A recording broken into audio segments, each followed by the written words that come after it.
আসসালামু আলাইকুম রহমতুল্লাহ। প্রিয় দর্শক, কেমন আছেন? আশা করি ভালো আছেন। প্রিয় দর্শক, মোস্তাফিজকে বাদ দেওয়ার খবর মিডিয়া থেকে জেনেছি, এমনই জানিয়েছে বিসিসিআইয়ের কর্মকর্তারা।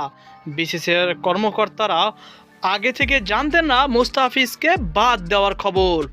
এমন একটি হাস্যকর রোমাঞ্চকর তথ্য ইতিমধ্যে আমরা পেয়েছি BDcricketTime.com এর মাধ্যমে। চলুন বিস্তারিত তথ্য জেনে নিই।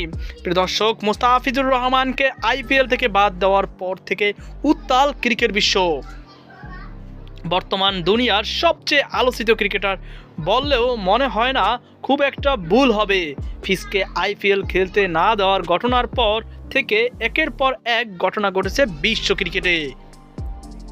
মোস্তাফিজকে উগ্রবাদীর দাবির মুখে IPL খেলতে দেয়নি BCCI, ফলে বাংলাদেশও ICCকে জানিয়ে দিয়েছে বিশ্বকাপ খেলতে ভারতে যাবে না তারা।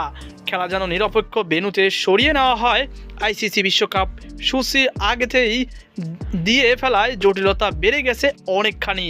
তবে এবার বেশ চমকপ্রদ এক খবর জানা গেল। BCCI এর কর্মকর্তারা নাকি মুস্তাফিজকে বাদ দেওয়ার খবর জেনেছেন মিডিয়া বা গণমাধ্যম থেকে। ভারতের গণমাধ্যম ইন্ডিয়ান এক্সপ্রেস জানিয়েছে, BCCI এর সদস্যদের মধ্যে আলোচনার মাধ্যমে ফিজকে বাদ দেওয়ার সিদ্ধান্ত নেওয়া হয়নি। এমনকি IPL এর গভর্নিং কাউন্সিলের সঙ্গেও বিষয়টি নিয়ে আলোচনা করা হয়নি। BCCI এর একদম শীর্ষ কর্মকর্তা পর্যায় থেকে নেওয়া হয়েছে এই সিদ্ধান্ত। IPL এর সঙ্গে সংশ্লিষ্ট BCCI এর শীর্ষ পর্যায়ের এক কর্মকর্তা ইন্ডিয়ান এক্সপ্রেসকে বলেন, আমরা মিডিয়া থেকে এটা অর্থাৎ মুস্তাফিজকে বাদ দেওয়ার সিদ্ধান্ত জেনেছি।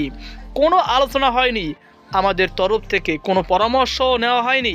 গত 3 জানুয়ারি BCCI এর সচিব দেবজিৎ সাইকিয়া ভারতের বার্তা সংস্থা NNI-কে বলেন, সাম্প্রতিক ঘটনার কারণে BCCI KKR ফ্র্যাঞ্চাইজিকে তাদের দলের থেকে থাকা বাংলাদেশের খেলোয়াড় মোস্তাফিজুর রহমানকে ছেড়ে দেওয়ার নির্দেশ দিয়েছে। তারা যদি খেলোয়াড় বদলাতে চায় BCCI সেই অনুমতিও দিবে। বিষয়টি নিয়ে পরিষ্কার ধারণা পেতে সাইকিয়ার সাথে যোগাযোগ করার চেষ্টা করেছিল ইন্ডিয়ান এক্সপ্রেস, তবে তাতে সাড়া দেননি সাইকিয়া। বাংলাদেশ ক্রিকেট সহ যাই হোক, আপনারা বুঝতে পারছেন আশা করি। তো এই ছিল আমার হাতে সর্বশেষ আপডেট তথ্য। আশা করি আপনারা বুঝতে পারছেন নতুন এক রঙ্গমঞ্চ স্টার জলসার দ্বিতীয় এবং তৃতীয় পার্টটি আপনারা ইতিমধ্যে দেখে ফেলেছেন। হয়তো প্রথম পার্টটি এমন হয়েছে, উগ্রবাদী হিন্দুরা মারামারি শুরু করেছে মোস্তাফিজকে বাদ দেওয়ার জন্য। দ্বিতীয় পার্টটি এটাই হয়েছে যে কলকাতার BCCI নির্দেশে মোস্তাফিজুর রহমানকে বাদ দিয়েছে।